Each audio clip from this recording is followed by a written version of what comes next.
Ladies and gentlemen, good evening and welcome to HDFC Bank Limited Q2 FY2024 earnings conference call on the financial results presented by the management of HDFC Bank. As a reminder, all participant lines will be in the listen-only mode and there will be an opportunity for you to ask questions after the presentation concludes. Should you need assistance during this conference call, please signal an operator by pressing star then 0 on your touchtone phone. Please note that this conference is being recorded. I now hand the conference over to Mr. Srinivasan Vaidyanathan, Chief Financial Officer, HDFC Bank. Thank you, and over to you, sir. Okay, thank you, Nirav. Good evening and a warm welcome to all the participants. Our MD and CEO, Mr. Shashi Jagdishan, has joined us today to provide an overview of the business before we get into the quarterly results. Shashi, over to you to get started, please. Thank you, Srini. Thank you for allowing me to steal your talk time. I'll keep it as brief as possible. This being the first results post the merger, I thought of sharing my thoughts. It's such a pleasure to connect with you all after a very long time. As you know, we just consummated one of the largest mergers in recent times, with seamless integration of people, process, and systems. And that too without any external help. This showcases the power of our execution. The day one merged balance sheet was audited by the 31st of August, and the team disclosed this to the world at large around mid-September. The presentation which they did to the analysts brought out some of the one-offs on account of the debt-funded liquid assets to meet the liquidity coverage ratio, the LCR, as per banking norms. As you know, sometimes the assumptions and cash flows that an NBFC does is different from that what a bank would do, and so therefore there was some amount of build-up of liquidity to meet those liquidity coverage ratio norms, and also provide an extra cushion to take care of contingencies. As luck would have it, there was an incremental CRR which was announced, and this cushion came in extremely handy. Obviously, it came with a cost, which is approximately 25 basis points between the liquidity build-up and the ICRR impact. I think Srini will talk about it more in detail in his call. The presentation also brought about the day one adjustments to equity, which was one of the asks of all you of this fraternity to say what will be the day one equity, and with all the adjustments that one would do on merger. I think a lot of people probably mistook some of them to be destroying or value the equity, but it's not. If you look at it deeply, and I'm sure most of you would realize that these are all accounting and timing differences, which means that these benefits will accrue over time from here on. A lot has been spoken about the non-retail book of erstwhile HDFC Limited. Surely there was a bit of a incremental spike in NPA in an account which was standard but had to be restructured. And as per the norms, when you restructure, even if it's a performing asset, it gets tagged as an NPA. Yes, there could be some tail remaining from this book, which could slip into substandard in the future, but the impact to the overall bank's gross NPA will not be significant at all. In fact, I can categorically say that the bank will not incur any incremental costs or losses on account of this book into our P&L going forward. And this is something is because of the realizable value of security, the provisions that we have made is going to be adequate enough to cover some of the exposures that we have inherited. A lot of questions and question marks have come about what are we planning to do on the construction finance. It is going to be extremely important. It's going to be an important part of our mortgage business. We have just absorbed the contours of this book. You will now start to see the construction finance book growing steadily from here on. And that will sort of help in building not only the top line, but also some of the margins back. If you've seen the results, which has been released a couple of hours ago, I think it showcases the execution capability, which is what we're known for, which is what we have constantly spoken about as well, and even demonstrated. Let's look at some of the key metrics. Look at the deposit accretion of 1.1 lakh crore. That translates on an apple-to-apple basis of a sequential growth of 5.3%, which if you analyze it, it's upwards of 20-21%. And mind you, this is almost 83 to 85% of that is retail. Now, one would wonder, and one of the questions that you may have is, what happened in June? Which I think we may have explained, but let me articulate it slightly better, is that when the liquidity cushion was being built on the other side, that is in HDFC Limited, we decided that we will not roll over some of the large ticket deposits even for a few basis points as well. So we let some of them grow, and that is masked. These outflows in the larger ticket deposits or the non-retail deposits mask the outflow or the core momentum of the retail ones. So we are very sanguine and very confident that funding is never going to be an issue, and you will see the kind of execution that we are capable of going forward as well. Look at the loan growth.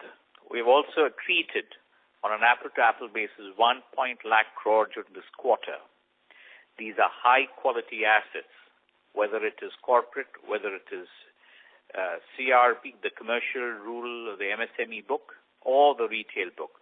These extremely high-quality book where we're extremely comfortable from the quality of the book now and into the future. But look at the kind of sequential apple-to-apple growth rate. At 4.9%, it's an annualized growth rate of 19.6%. So when you look at these two metrics, it's a very strong, very healthy numbers, which is what we have mentioned several times over, that even on such a large scale, that the bank will have the energy to continue to grow at a pace that we have done in the past, even on such a larger book. The NIMs. I think the presentation in the mid-September called out that there will be a kind of an impact because of the liquidity cushion and the incremental CRR impact of about 25 basis points. We had said that we will, the core margins on a total asset basis on a pure arithmetic should be somewhere between 3.7 to 3.8. So when you adjust for this 25 basis points, we are at the lower band of the 3.65. And that's all right. I mean, that's something that I'm sure with time, we will recoup some of the margins as we substitute the high-cost bonds with deposits and the changing mix of our business loans mix more and more towards retail. Look at the return on assets.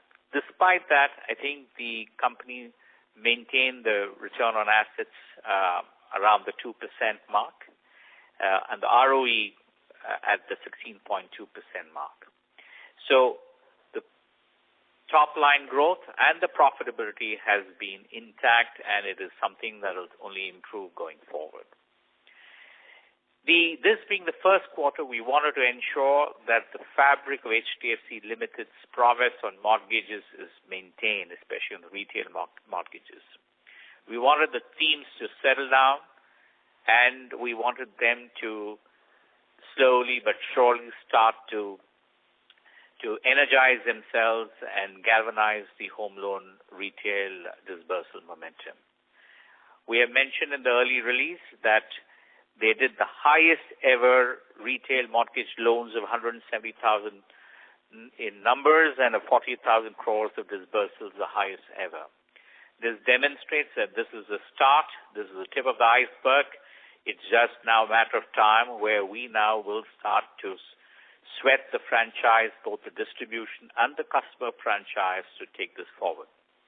But what is going to be exciting is when we launch our digital journeys for bundling products during this quarter. That will be incremental in terms of icing on the cake.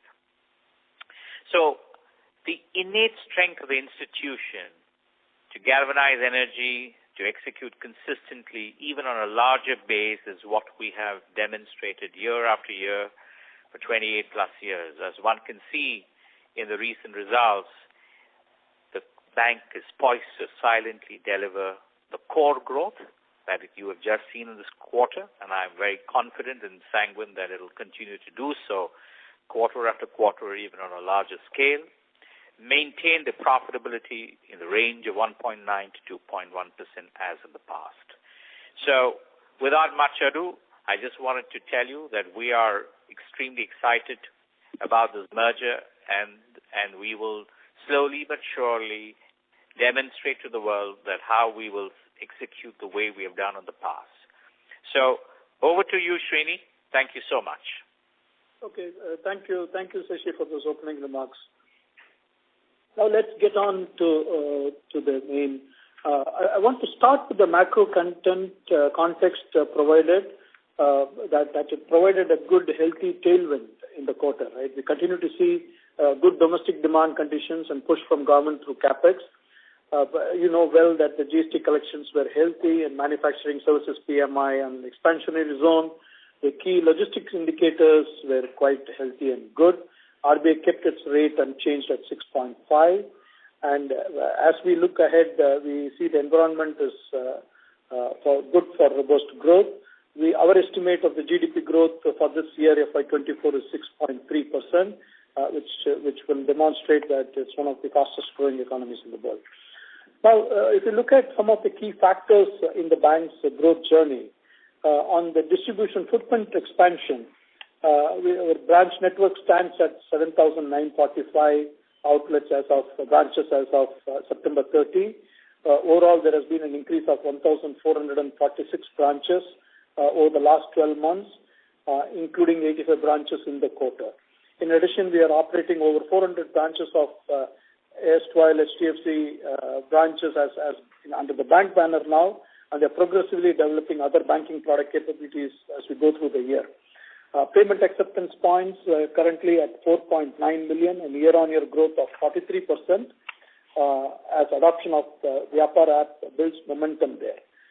In the CRB, which runs the SME businesses, the rural business reach expanded to 1.85 lakh villages, and it's on track to go to the objectives of over 2 lakh villages in the near term.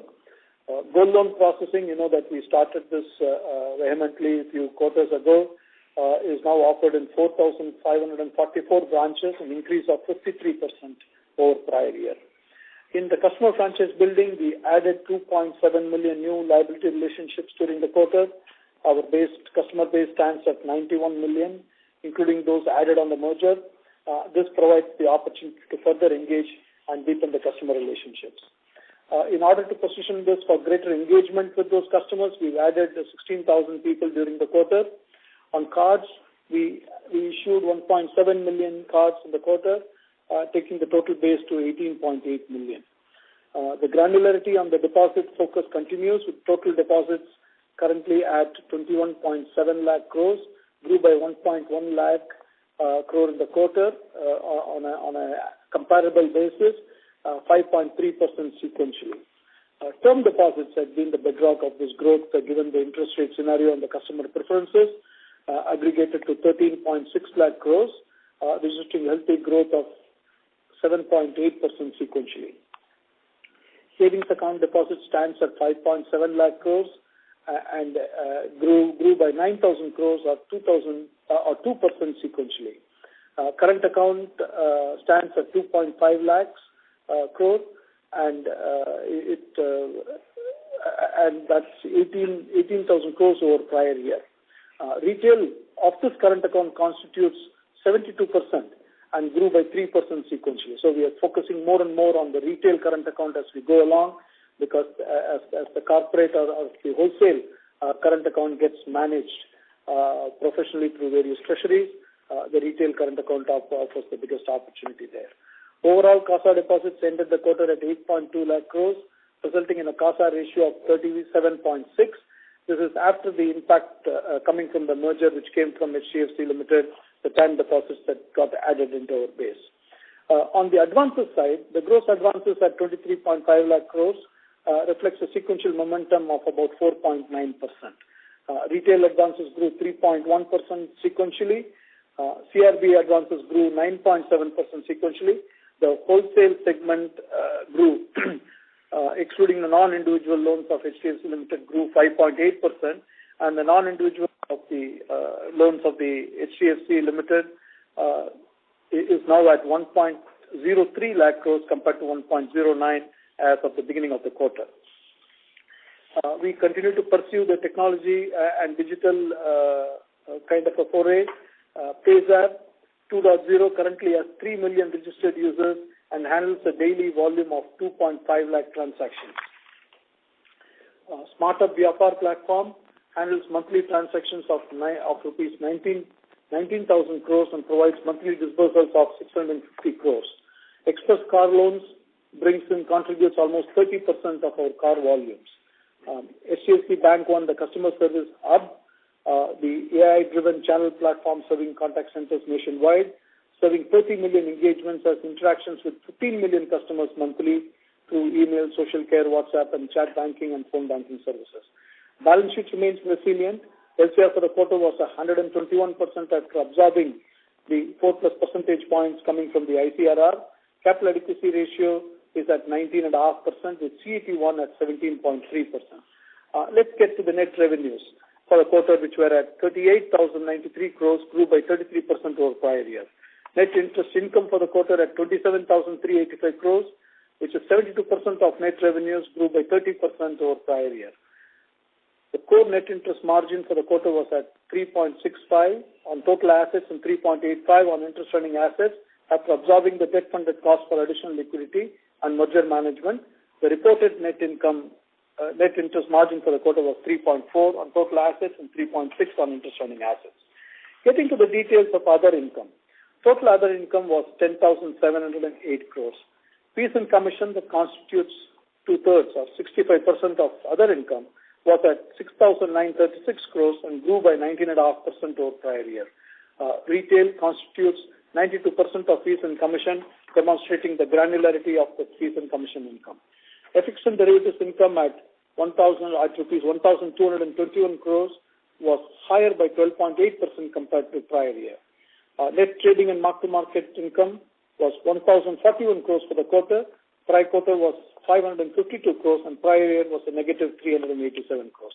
Other miscellaneous income of 1,510 crores includes recoveries from return-off accounts and dividends from subsidiaries.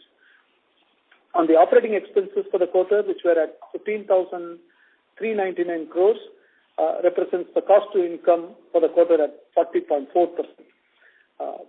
Our pre-provision operating profit was at 22,694 crores and represents 7.8 times of the total provisions from a coverage point of view. Coming to the asset quality, the GNPA ratio was at 1.34% as compared to 1.41% on a pro forma as of July 1 that we mentioned. Out of the and last year, as you know, was 1.23%. Out of the 1.34% as of this quarter end, we have about 22 basis points which are related to restructured accounts, accounts in erstwhile non-retail HDFC Limited, which are current and performing, but have been classified as NPA according to the extant guidelines. Net NPA ratio was at 0.335%. The slippage ratio for the current quarter is at 32 basis points, about 7,800 crores. During the quarter, we had recoveries and upgrades that were 4,500 crores at 22 basis points. Write-offs in the quarter were about 3,250 crores, approximately 17 basis points. There were no sale of NPA accounts during the quarter. On the provision side, the total provisions reported were around 2,900 crores against 2,850 crores during the prior quarter and 3,250 crores in the prior year. The core specific loan loss provision was around 2,500 crores against 2,700 crores in prior quarter. The provision coverage ratio was at 74%. At the end of current quarter, contingent and floating provisions were approximately 15,600 crores. General provisions were 10,100 crores. Total provisions comprising specific, floating, contingent, and general were about 156% of gross non-performing loans. This is in addition to securities held as collateral in several of the cases. Floating, contingent, and general provisions were about 1.009% of gross advances as of September end. Now coming to credit cost ratios, total annualized credit cost ratio for the quarter was 49 basis points. Prior quarter was 70 basis points and prior year was 87 basis points. Recoveries which are recorded as miscellaneous income amount to 16 basis points of gross advances for the quarter as against 19 for the prior quarter. The total credit cost ratio net of recoveries was at 34 basis points in the current quarter compared to 51 basis points in the prior quarter and 64 basis points in prior year. The profit before tax was rupees 19,790 crores and grew by 39% over prior year. After rupees 1,000 crores, write-back of tax provisions no longer required consequent to favorable appellate orders, net profit after tax for the quarter was 15,976 crores, grew by 50% over prior year. Now, few sentences on our subsidiaries before we get to summary. Firstly, HDFC, this on Ind AS basis, disbursements at 14,150 crores were higher by 43% over prior year. Loan book at 78,000 crores grew 5.8% sequentially. Customer franchise grew to 13.6 million customers with 6.3% additions during the quarter. Quality of the book continues to see sustained improvement with gross stage 3 at 2.38% as of September against 4.88 prior year. The provision coverage of stage 3 books stood at 68%. The profit after tax for the quarter was 601 crores compared to 471 crores for prior year. The ROA and ROE annualized in the quarter was 3.2% and 19.6% respectively. The earnings per share in the quarter in HDB was 7.59 rupees and the book value per share in HDB is at 158 rupees. Now getting to a few other subsidiaries, HDFC Life on an IGAAP basis, the profit after tax for the quarter ended September increased to 377 crores compared to 326 crores in the prior year. In the HDFC AMC, again, this one on an Ind AS basis, profit after tax for the quarter amounted to 438 crores, registering a year-on-year growth of 20%. In HDFC Ergo, this growth gets on an IGAAP basis because there are different standards. Profit after tax for the quarter ended at, for the September quarter, increased to 236 crores compared to 177 crores in the prior year, registering a growth of 33%. Securities HSL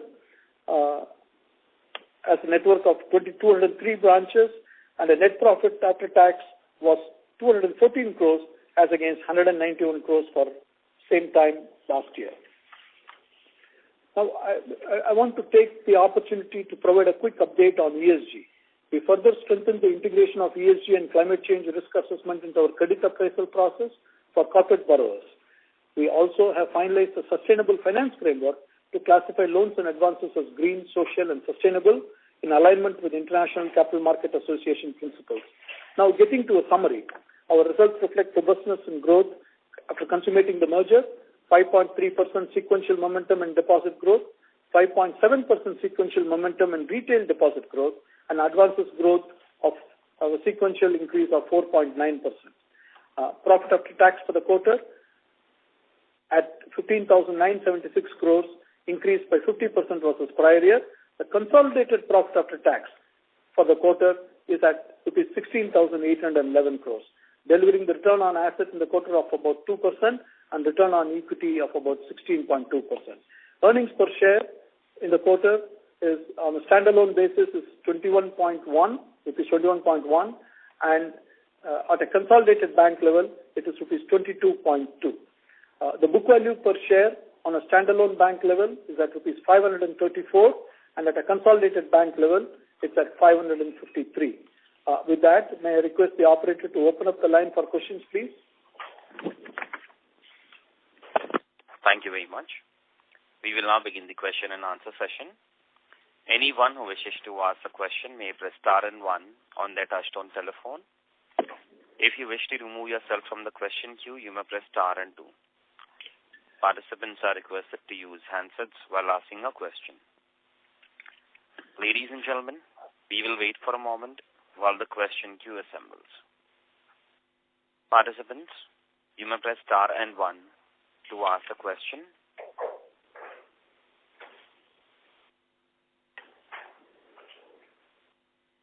The first question is from the line of Mahrukh Adjania from Nuvama. Please go ahead. Yeah, hello. Hi. My first question is on margins.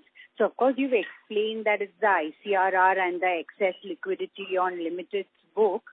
But would there be any other adjustments in the NII while, moving from Ind AS to Ind GAAP for HDFC? Like, for instance, HDFC's NII in Q2 FY23 was around 45-46 billion, right? So, would that be restated significantly under Ind GAAP? Mahrukh, maybe we will have a session about what the Indian GAAP and Ind AS would be. There are several differences that happen. I'll give you, for example, one important. There are several of them. On the non-performing loan in Ind AS, you accrue for interest. In IGAP, you don't accrue for interest if the loan is non-performing. Yeah, that's an example, actually. Right? So there are several differences that happen, and the time has elapsed, and the profile of the balance sheet, including the interest rate structure of the balance sheet, is different now versus what it was at that time. So they are not comparable as such. They are a different regulatory regime, different accounting standards, different regulatory regime, and the composition of the balance sheet is different. Correct, but most of the margin decline from pro forma 3.7 to 3.4 is largely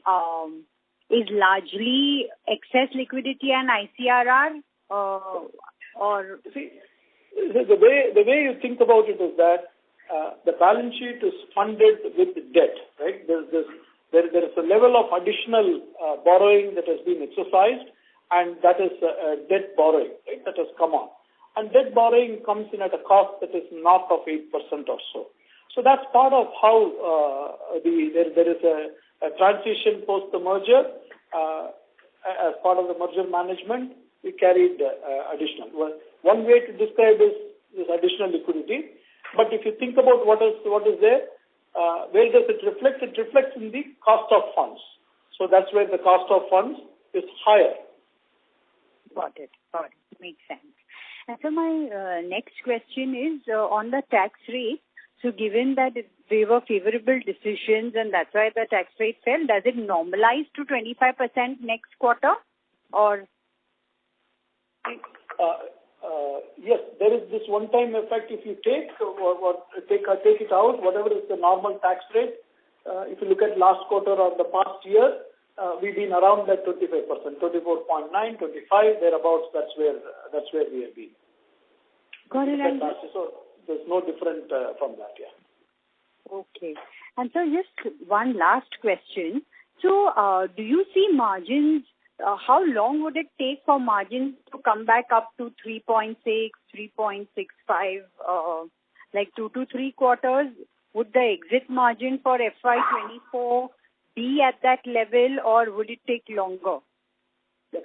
See, Mahrukh, I think Sashi alluded to say that there are a few things, right? One is the utilization of this through a better mix of loan originations, particularly focused on the retail shift, is something that would bring this to a normal level over a period of time. then there are other choices to make. But given that this funding is a longer-term funding that we've chosen, part of the merger management, we need to get through building assets which are of a better yield. Got it. Thanks. Thank you. Thank you. Thank you. Next question is from the line of Kunal Shah from Citigroup. Please go ahead. Yeah, thanks for taking the question. So firstly, maybe what Shashi highlighted earlier, that in terms of the rundown in the wholesale portfolio of erstwhile HDFC, is it more or less done, or should we see it getting towards... Kunal, if I request you to slightly come closer to mic and speak up, I can hear, but not as great. Yeah, sorry. Now if it's better. So I was just saying whether this rundown in wholesale portfolio, is it largely done? Because earlier we thought that it can come down to 80, 90 or 1,000 crores from 1,03,000, but I think in the opening remarks he said like it should largely be done, and now we should see the growth coming through in the construction finance portfolio. That is the kind of a direction. If you think about it, it has got three components. One component is to do with the construction finance, which from a bank positioning and strategically to feed into the retail, we want to grow this portfolio, right? We have the risk assessment framework. We want to grow within that framework that we have. The second component of the book is the LRD book, lease rental. That book is also a growth-oriented book and will be assessed and grown. The third component is a small component of a corporate loan book that will be assessed as part of the overall exposure to various corporates that we have, and we'll take a decision about what is the overall exposure. Yes, the direction, what Shashi alluded to, is on the construction finance, and it equally applies to LRD too, but all of this in the context of overall exposure to corporates that we have. Sure, got that. And secondly, in terms of other income, was there any one-off maybe pertaining to IGAP transitioning for HDFC, or this is like now the overall fee income trajectory which we should see, and there is no one-off in this line item now? Okay. So the fee income that you saw, which is 6,900 and whatever, 6,936 crores. Yes, that is a normal level of fees. And if you look at how we have in the past seen the fee, which is 65% of the other income is the fees, right? And this fee line has got multiple, from asset origination fees to liability product fees to payment transaction type fees to wholesale banking fees to third-party distribution fees. There are seasonalities up and down. It happens because there are certain quarters where you see for various considerations, it could be tax considerations or for origination consideration, it goes up or down. But when you look at it over a period of time, historically, this has been in the mid to high teens, right? That's where the fee component has moved. And that's where I will tell you to look at it. Is if you look historically, that's the range at which, right? If this quarter, if it was 19-odd%, again, quarter to quarter, there's seasonality, but when you look at a year, 2 years, in the past, it's mid to high teens. Thank you. Kunal Shah, sorry to interrupt you. Sure. In the queue again. Thank you. A request to all the participants, please restrict to 2 questions per participant. Next question is from the line of Parag Thakkar from Annual Wealth. Please go on. Hello, I'm audible? Yes. Yeah. Yes, Parag, yes. Yes. So first of all, I would like to congratulate the entire team for bringing up the deposit number to such a good number, above 1 lakh crore. I think it required a lot of efforts, and you all did it brilliantly, especially in a quarter when it was a merger quarter. And we had this one-time ICRR hit plus this liquidity hit. So all in all, I'm very, very happy with the performance. So first of all, I would like to congratulate you all. And second, when we say that 1.9 to 2.1% ROA is possible, the growth rate above 15% or 17-18% of the merged entity is also possible, right? Parag, firstly, thank you. Thank you for the recognition, and we appreciate. These are the things that keeps us charged and ensures that we drive to the best potential both the market has to offer and the people here are capable of delivering. Thank you for those compliments. Now getting to the question that you asked in terms of the growth rate. See, more than thinking about the forward-looking growth rate, but growth rate is underpinned on two things. Right? One, market rate of growth. Typically, in the past, we have seen the market rate of growth anywhere from 10 to 12%. Depending on the year, you will see that the nominal rate of GDP times 1 or 1.1, 10 to 12% is what you will see. And what we have always endeavored, and that is what historically we have delivered, is a premium on that, right? A 5-6% thereabouts, a premium on the market rate of growth is what we delivered. That is where the market share gains come from, that additional growth rate over the market that we do. And so now take this to what is the kind of a market share gain. If you see over a period of 5 years, if you see, it's about 400 basis points or thereabouts market share gain. Either side of the balance sheet, that's a similar type of market share gain. And when you gain that, currently, if you look at the recent times, the share in the market share gains is faster than what it was 5 years ago. Meaning, the larger distribution and the bigger the scale, the opportunity space for gaining more market share is available, and that is what in the recent times that we have done.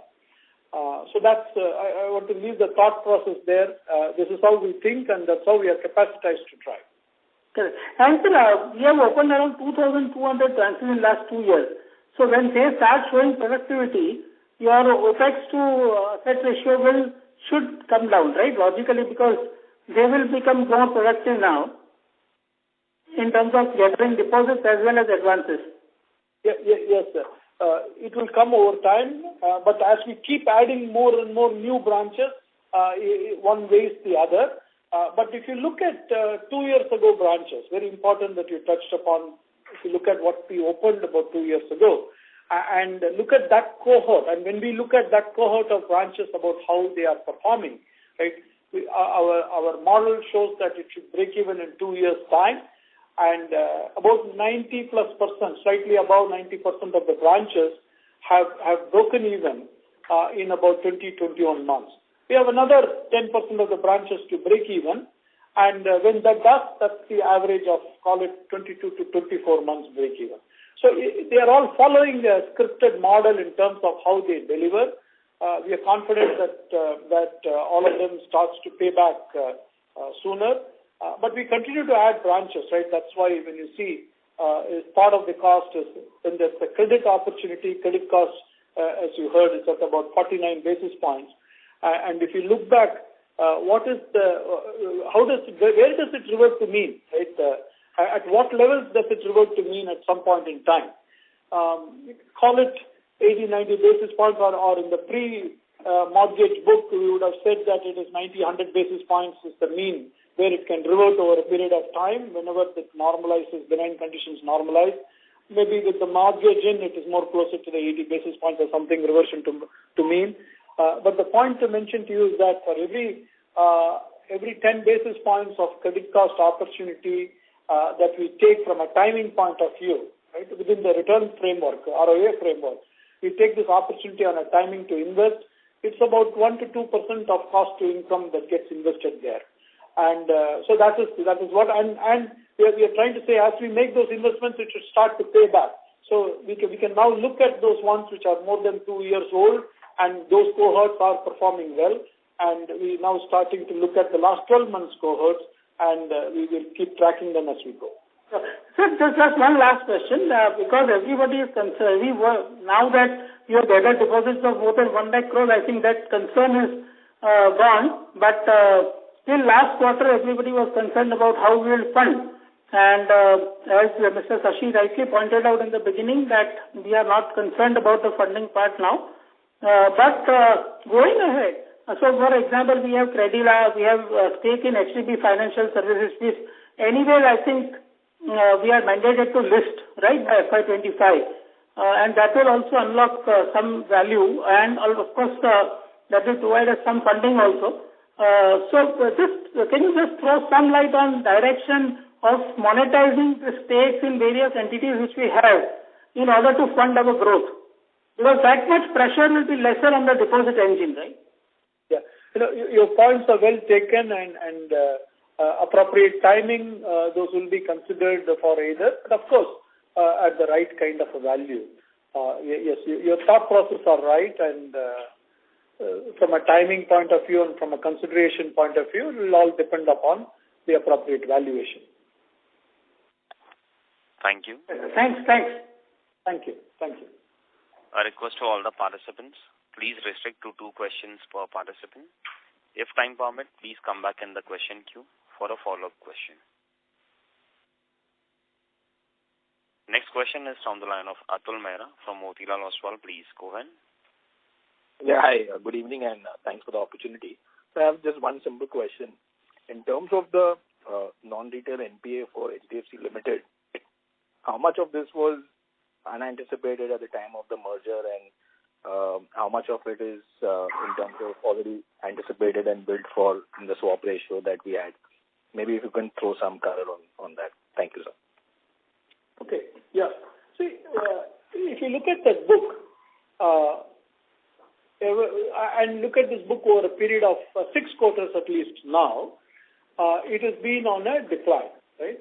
Which is, this book has been assessed from a bank risk assessment perspective, and it has been, there has been a degrowth that has been happening. So go back to the June 22 quarter, it was flat, and then from then on, there was a -4 or a 5%, then a -6%, then a -7%, and so on. And the recent quarter is a -6%. So the risk assessment, we want that book.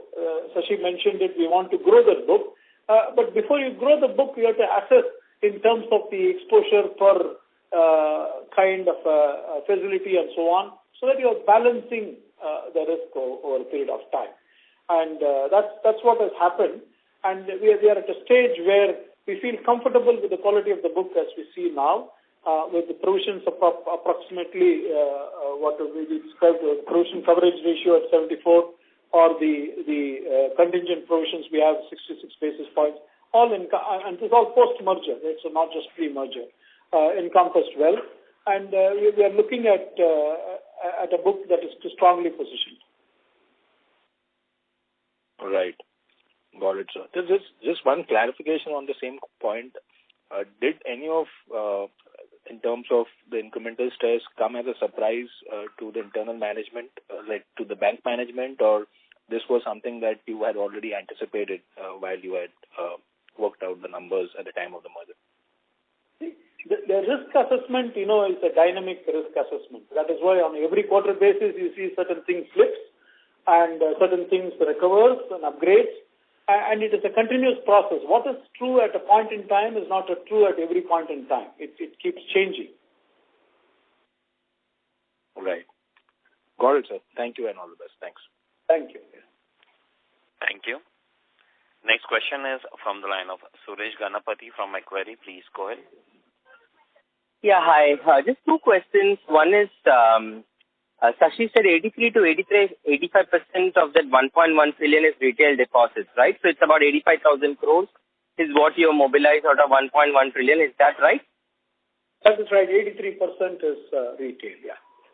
Yeah, so seeing it is 85,000 crores, which is the effective number absolute, what would be the Basel III LCR quarter-on-quarter addition? So the reason why I'm asking is last quarter it was 66,000 crores. I want a like-for-like quarter-on-quarter addition for the Basel III retail deposits, because this number seems to be way different from this 85,000 crores. Is it possible to share that number? Yeah, I don't have it offhand. We'll look at it and share, but Suresh, just to say that the Basel classification is different, right? And there are different factors that apply in that classification. So there is no one-for-one mapping. The point I'm trying to say is that the retail which is the branch managed deposits that we have, is not one-for-one retail definition as per Basel. Okay, fine. And last question is on, the synergy itself, right? I mean, of course, these are very early days. We have seen slight pickup in mortgage growth, and also what your subsidiary reported numbers, and apparently the counter share has gone to 70% in your bank branches, HDFC Life. So just wanted to understand on a qualitative aspect, what are the things where you have already started seeing, not in terms of, as I said, quantifiable, but better traction. It could be anything like cross-selling of loans or products, anything that you can give us would be great. Suresh, we are focused on a few things, right? One, they are our subsidiaries, and we work very closely, and the engagement level has gone up significantly before the merger and certainly after the merger. And one is about the sales process itself, right? In terms of so a customer comes into a branch and works with an RM, or an RM visits a customer for various sales processes. The sales support has significantly enhanced, right, in terms of making the product features and the product kind of a dynamics much more articulative to the customer. So that is the process, and not only when you go into one of the metro regions, you will find that it is at the top notch. But the process has to be broad-based across the country, which has begun very well. That's one, right, in terms of getting that.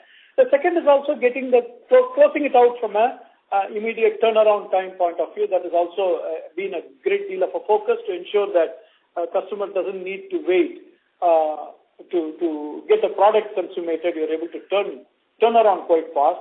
That gives enormous confidence to the RMs to pitch a product to a customer, because you know that the turnaround time is pretty soon, pretty fast, and the product will be in the hands of the customer that we could consummate. So there have been some of these qualitative or kind of a relationship process that has enhanced, and it will pay results as we go along. Okay, thank you. Thank you. Thank you. Next question is from the line of Abhishek from HSBC. Please go ahead. Yeah, good evening. Thanks for taking my questions. So the first one is, can you just quantify the LCR now on a merged basis? And also, how much of the HDFC limited deposits were retail as per the LCR classification? If you can share that number, it will be useful. I did give out the LCR was at an average 121% after absorbing the ICRR for most of the quarter. Your second aspect of the question was to do with the retail component of the HDFC limited deposits that came in. I think the retail component was slightly above 2/3. It's merged into the total organization. There is no particular special tracking that we look at to say this is HDFC Limited and this is HDFC Bank kind of thing. It's all part of one. Got it. And in terms of conversion of HDFC Limited loans, from the current PLR to repo linked, what percentage has been done? And what's the progress on that? Abhishek, all of that has been done, right? And it's available for the customers who are in the bank. Already a bank customer could view it in the system on the screen. When you log in, you will see. But yes, it has been done. So I think we had a December deadline for it, right? So we should be, like, the entire book would be on repo now, or by December anyway it would be on repo? The mortgage book. No, it is, and the December deadline is for various customer communication and customer assertion and so on and so forth, which we are working through various alternatives to accomplish. Okay. And Srini, just finally, Abhishek, as outside observers... May I request you to join the queue again for a follow-up question, please? Okay, sure. Thank you. A request to all the participants, please restrict to 2 questions per participant. The next question is from the line of Rajiv Pathak from GC Holdings. Please go ahead. Yeah, hi. So I think in the opening remarks you alluded to like a 25 bips hit on the margins because of the ICRR and the excess liquidity.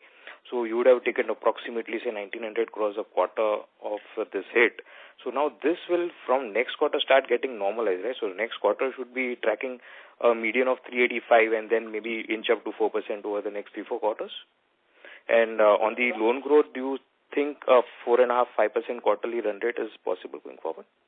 Yeah, no, Rajiv, we don't give forward-looking guidance in terms of what we will grow, but we can point to past and give a kind of how we have done and how we are capacitized to repeat what we have done.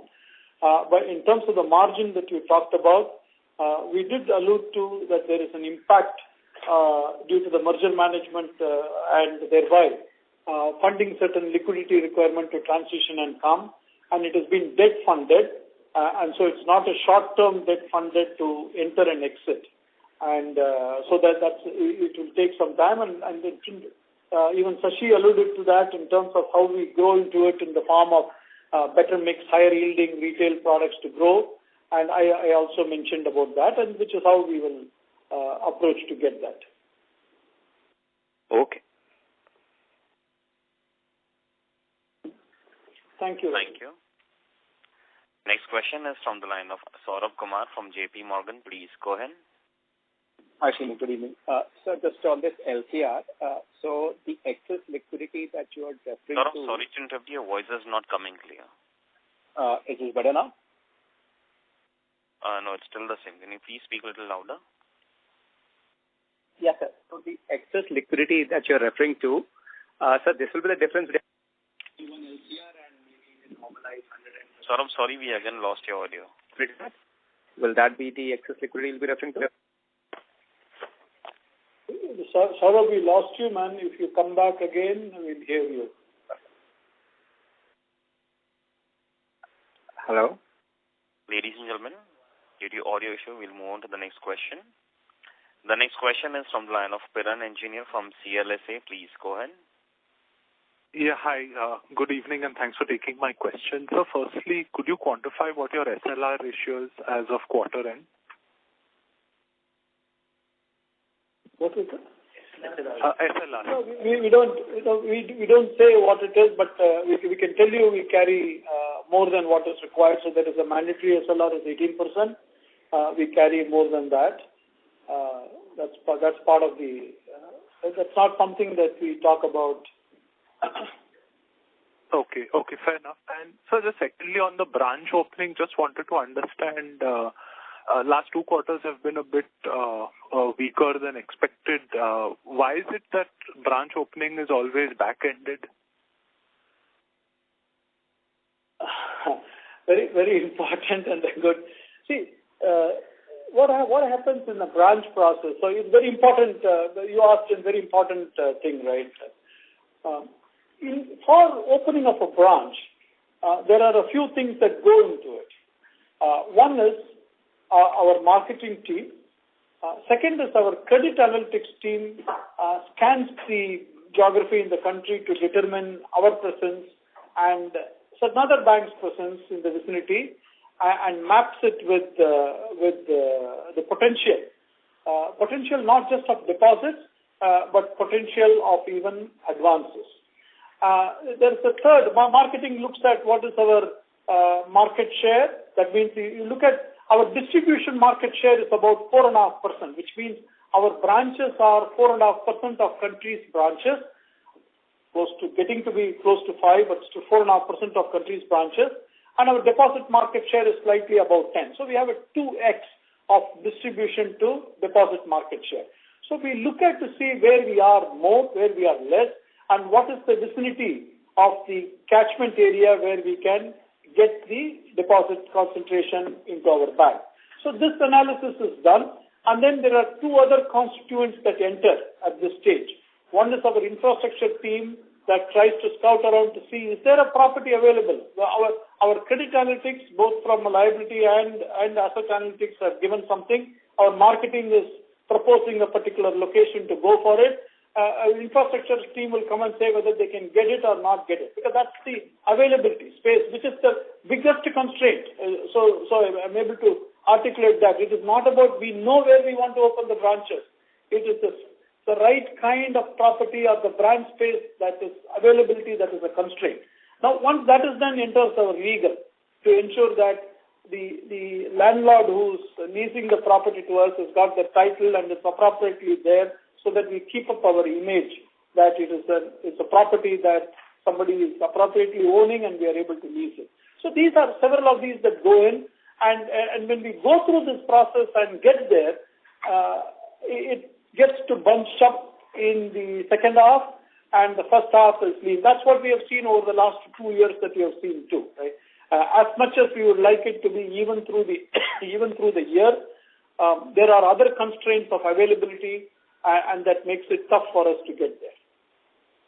And this is a machine, as you know, that right. It's opening not 100, 200. It's a machine that needs to. And so when we are opening a 500 branches in a quarter, the preparation and the legwork for that is a pretty long lead into getting there. Okay. Thanks for the elaborate answer. Just lastly, in terms of personal loans, last couple of quarters, especially this quarter, has been a slowdown. Just wanted to understand how much of it is deliberate versus, market-led competition. Yeah. I believe the market is quite good and underpenetrated. We have enormous I think the pre-approved base. And we published that in the May month also, where our pre-approved personal loan base is pretty high, and the demand is quite good. So no question about that. In terms of the growth rate, we have about 15.5% year-on-year growth rate. We expect that. It has been sometimes it's been in the 20s, sometimes it has been in the high teens, but in the recent times it has been in that 15-16% range. But we are confident that this is a strategic growth area for us, and the more customers we bring in and more they go through the seasoning process and monitoring process, we get the canvas even more opened up for an opportunity on personal loan. Got it. Okay, thank you so much and wish you all the best. Thank you very much. I appreciate that. Thank you. Next question is from the line of Manish Shukla from Axis Capital. Please go ahead. Yeah, good evening and thank you for the opportunity. Srini, you acquired about 6.35 lakh crore of liabilities from HDFC Limited. What would be the average cost of those liabilities? Oh, that includes the borrowing you're talking about. Yeah, borrowings plus deposits is about 6.35 lakh crores. Manish, I will direct you to what we have published, right? The cost of funds is up by about 80 basis points at an aggregate level. Most of that is driven through the incoming. You'll be able to see that, right? You'll be able to deduce and work it out. We have published the cost of funds at an aggregate level. Understood. And of these liabilities, roughly, if you can give an approximation of the maturity over either next 6 months or 12 months, if you have it. What proportion of these liabilities will mature? That also, I think, HDFC Limited has published as of May or June. So they have as of March, but during June they have place where it is. Yeah. No, we have it as of March, but during June quarter they added a significant amount of liabilities, so which is why I wanted to know as of June. We have the data for March. The longer term, Manish. Yeah. Okay, understood. All right, those were my questions. Thank you. Thank you very much, Manish. Thank you very much. Ladies and gentlemen, we have come to an end of the time allotted for the call. I would now like to hand the conference over to Mr. Vaidyanathan for closing comments. Over to you, sir. Okay, thank you, Nirav. We appreciate all the participants dialing in today and spending time with us. We are available through the week or through the next week whenever you all need or any other clarifications we can provide. We'd be happy to do. The contacts of our investor relations team, Bhavin Lakhatwala or others. Please stay in touch and get to us whenever you need. Thank you. Bye-bye. Thank you very much. On behalf of HDFC Bank Limited, that concludes this conference. Thank you for joining us. You may now disconnect your lines.